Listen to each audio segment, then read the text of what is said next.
साफी साहब, एक तो परवेज खटक साहब के जाने के बाद खैबर पख्तूनख्वा से और कौन कौन तैयार बैठा है पार्टी छोड़ने के लिए, और दूसरा जहांगीर तरीन साहब की एंट्री कितनी इफेक्टिव है पंजाब की सियासत में?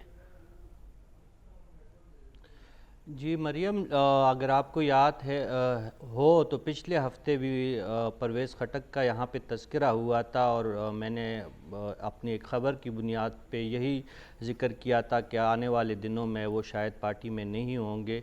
और हमारे जो यहाँ पे सीनियर है उनका कुछ और ख़याल था, लेकिन जिस अंदाज से वो गए हैं वो कोई डिग्निफाइड तरीक़ा नहीं है। एक तो मुझे अगर वो किसी मुज़ाकरात के उसने ख़ुद ही प्रेस कॉन्फ्रेंस में इस बात की और इन अफवाहों की तरदीद की कि ऐसी कोई अफवाह है जो उनके बारे में उड़ाई जा रही है, उन्होंने कहा कि मैं ख़ुद ये फ़ैसला कर रहा हूँ। वो हमें पता है, उसकी ज़्यादा डिटेल में जाने की ज़रूरत नहीं है, लेकिन वो बहुत पहले फ़ैसला कर चुके थे कि उन्होंने क्या करना है, और अब भी उन्हें पता है कि आगे चल के उन्होंने क्या करना है।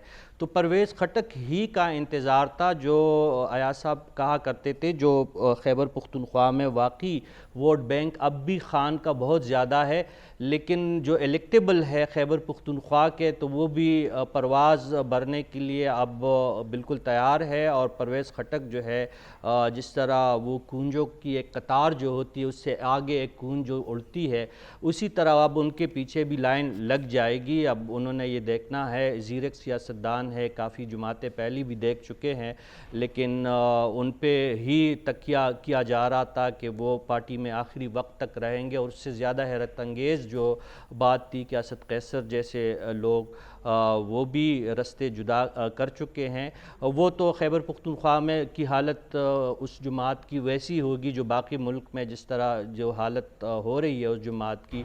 लेकिन जो आपका सवाल है जहांगीर तरीन के हवाले से, तो जहांगीर तरीन साहब जो है अहम है, लेकिन अहम तरीन नहीं है।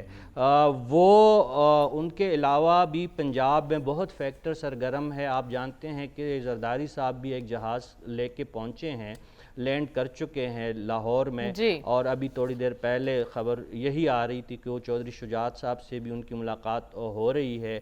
उनके यहाँ भी बहुत ज़्यादा झंडे शंडे और जो पट्टे डालते हैं वो झंडे टाइप के जो गलों में, उनकी बड़ी तादाद वो भी बन चुकी है। लेकिन इसमें एक फैक्टर हम भूल रहे हैं कि क्या जो पाकिस्तान मुस्लिम लीग नून है, जिनके बारे में ये ख़याल है कि पूरा जो पूरी एक जो इस वक्त पाकिस्तानी सियासत का जो एक रुख, एक सिमत जो तब्दील हुई है उस जमात की वजह से हुई है, तो क्या वो पंजाब को अपने हाथ से जाता हुआ यूं ही देखते रह जाएगी वो जमात? क्या उनकी लीडरशिप ने कुछ नहीं सोचा होगा?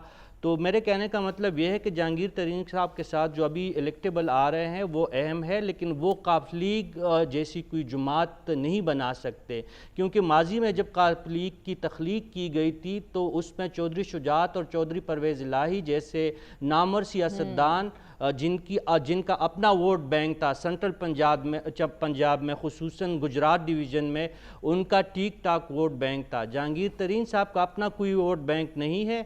उनके पास ये उड़ते पंछियाँ जो है वो आके उनके उस पे दीवार पे अभी बैठी हैं।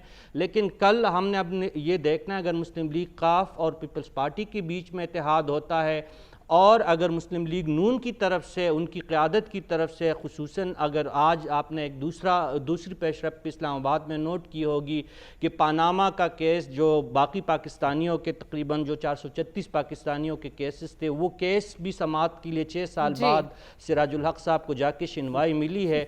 तो अगर नवाज शरीफ साहब तशरीफ़ लाते हैं और कौम पे एहसान करते हैं, तो फिर पंजाब का सियासत जो मंजरनामा होगा सियासी वो तब्दील होगा, और जहांगीर